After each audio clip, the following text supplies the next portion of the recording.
Back on our show this Tuesday, always fun to have Craig McCain with us from the Farm Service Agency. And Craig, here locally, we didn't get much rain, but you were telling me just a minute ago, people in our viewing area a little bit north of us got hammered. Absolutely, and you know, it's kind of a cumulative thing, Mark. You know, it seemed last night that storm trained down through that I-20 corridor and between I-20 and the Arkansas line, and I heard some reports of 4, 5, 6 inches of rain in an area that's still honestly recovering from historical rains 3 weeks ago or a little over.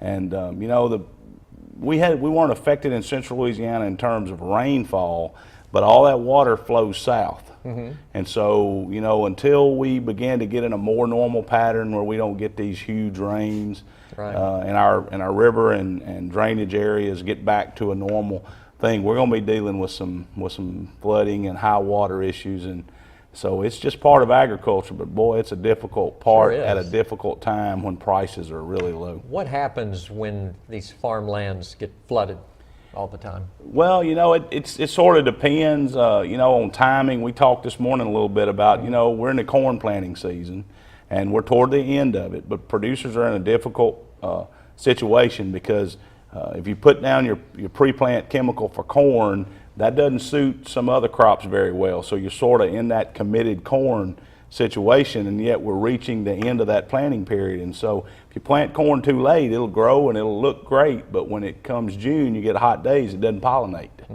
So you get yield reductions. And so, you know, agriculture is a science, frankly, and it's, even though we produce higher yields now with the new varieties, they're very sensitive to planting date, temperatures, moisture, and so it's just a difficult situation when you don't get a normal weather pattern that you can predict and plan to. We talked a little bit about the cattle industry. How is that affected, and how are we going to rebound from this? Well, that's interesting, and I'm glad you asked that, because, you know, we see flooding on the pictures and we see crops underwater, but, you know, a month ago when we had this historic rain, basically it was across the state, but in the heart of our state, which is Wynn Parish, beginning in Grant Parish and then going into Wynn Parish and up through Lincoln, through sort of the center of our state. We don't think about that as being affected by flooding because it's hill land, okay? Yeah. But we had so much rain in such a short period of time that we saw water rise 7 or 8, 10 feet in just a matter of hours. And a lot of that area has cattle in it. Right. And so, you know, we've seen pictures and heard reports of hundreds of cattle that unfortunately perished or were lost during those flash flood events. And so, you know, we think a lot about our corn and our soybean growers, and certainly we should.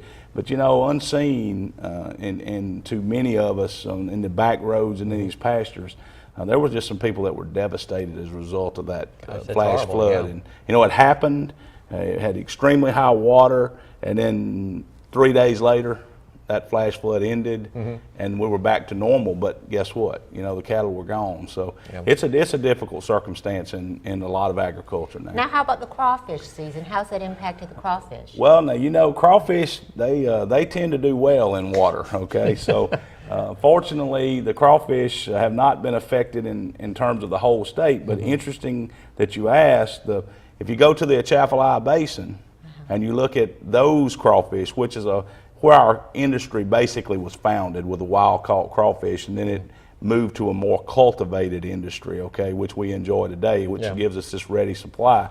But in saying that, the Atchafalaya Basin has had some historic water levels for this time of the year, and so, you know, that catch has been affected, and, you know, there's a lot of people who don't believe that we'll see the same level of production through out of the basin that we have seen, but which might mitigate prices. We may see prices hold rather than fall like we've traditionally seen them.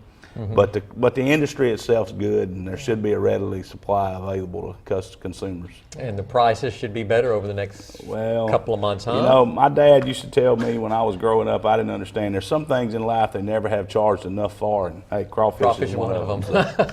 I'll remember that, especially in Louisiana. Yeah, absolutely. All right, good information. Always fun having you, Craig. Thank you. Hey, I'm glad I'm an entertainer now. I'm going to ask for a better contract. Oh. There you go.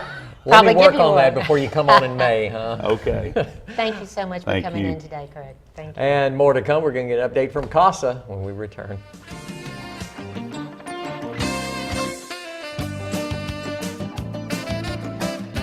Good garden